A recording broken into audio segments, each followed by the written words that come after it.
आज हम आपको सुनाते हैं एक ऐसा भावनात्मक कहानी जिसका विषय है एक इप्स अधिकारी का संघर्ष, बलिदान और इंसानियत। एक वर्दी, एक कसम। इप्स आदित्य की कहानी बरसात की हल्की बूंदें पुलिस अकादमी की जमीन को भिगो रही थी। परेड ग्राउंड में खड़ा आदित्य सिंह अपनी वर्दी को देख रहा था। आंखों में चमक थी, पर उस चमक के पीछे वर्षों का दर्द, संघर्ष और सपने छुपे थे।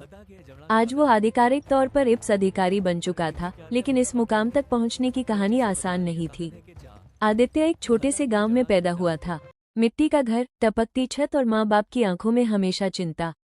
उसके पिता एक ईमानदार सिपाही थे, जिनकी तनख्वाह कम थी, लेकिन उस वर्दी का सम्मान उनके लिए सब कुछ था। एक दिन ड्यूटी के दौरान उन्हें गलत काम करने से मना करने की सजा मिली। बिना किसी गलती के उनका तबादला और मानसिक प्रताड़ना। कुछ महीनों बाद वे बीमार पड़ गए और हमेशा के लिए चले गए। पिता की चिता के सामने खड़ा आदित्य उस दिन रोया नहीं था। बस मन ही मन एक कसम ली थी, मैं ऐसा अफसर बनूंगा जो वर्दी को ताकत नहीं, जिम्मेदारी समझे। गांव में लोग कहते थे, गरीब का बेटा इप्स, सपना मत देख। पर उसकी माँ कहती थी, सपने वही देखता है जो जागने की हिम्मत रखता है। आदित्य दिन में कॉलेज जाता, रात में ट्यूशन पढ़ाता और देर रात तक पढ़ाई करता। कई बार बिजली नहीं होती तो लालटेन की रोशनी में किताबें खुली रहती। पहली बार यूपीएससी में असफल हुआ, दूसरी बार भी, तीसरी बार जब रिजल्ट आया तो माँ के कांपते हाथों में अखबार था, आदित्य सिंह इप्स। उस दिन माँ रोई थी खुशी से। पहली पोस्टिंग, आदित्य की पहली पोस्टिंग एक नक्सल प्रभावित जिले में हुई। चारों तरफ डर का माहौल, लोग पुलिस से भी डरते थे। उसे साफ कहा गया, यहाँ सख्ती से काम लेना पड़ता है, लेकिन आदित्य जानता था कि सिर्फ डर से शांति नहीं आती। उसने स्कूल खुलवाए, युवाओं के लिए खेल कार्यक्रम शुरू किए और महिलाओं की शिकायतों के लिए अलग हेल्प डेस्क बनाया।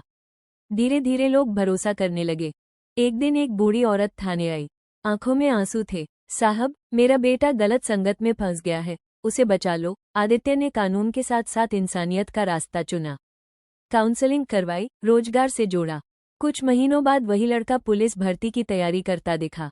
उस दिन आदित्य ने महसूस किया, असली जीत अपराधी पकड़ना नहीं, किसी को अपराध से बचाना है। सबसे कठिन फैसला, एक रात सूचना मिली कि एक बड़ा अपराधी शहर में छुपा है। ऑपरेशन की तैयारी हुई। उसी समय आदित्य को पता चला, वो अपराधी उसका बचपन का दोस्त था, जो गरीबी और गलत रास्तों के कारण यहाँ पहुंचा था। दिल कांप गया, लेकिन वर्दी ने याद दिलाया, कानून सबके लिए बराबर है। ऑपरेशन के बाद जब दोस्त को गिरफ्तार किया गया तो उसने बस इतना कहा, अगर कोई मुझे पहले समझा देता, शायद मैं यहाँ न होता। आदित्य की आंखें नम हो गईं। उस रात वो देर तक अपनी वर्दी को देखता रहा। कितनी भारी होती है ये वर्दी, जब फैसले दिल से नहीं, कर्तव्य से लेने पड़ते हैं। इंसान पहले, अफसर बाद में। एक बाढ़ के दौरान आदित्य खुद पानी में उतरकर लोगों को बचा रहा था। मीडिया ने पूछा, साहब, आप अफसर होकर ये सब क्यों कर रहे हैं?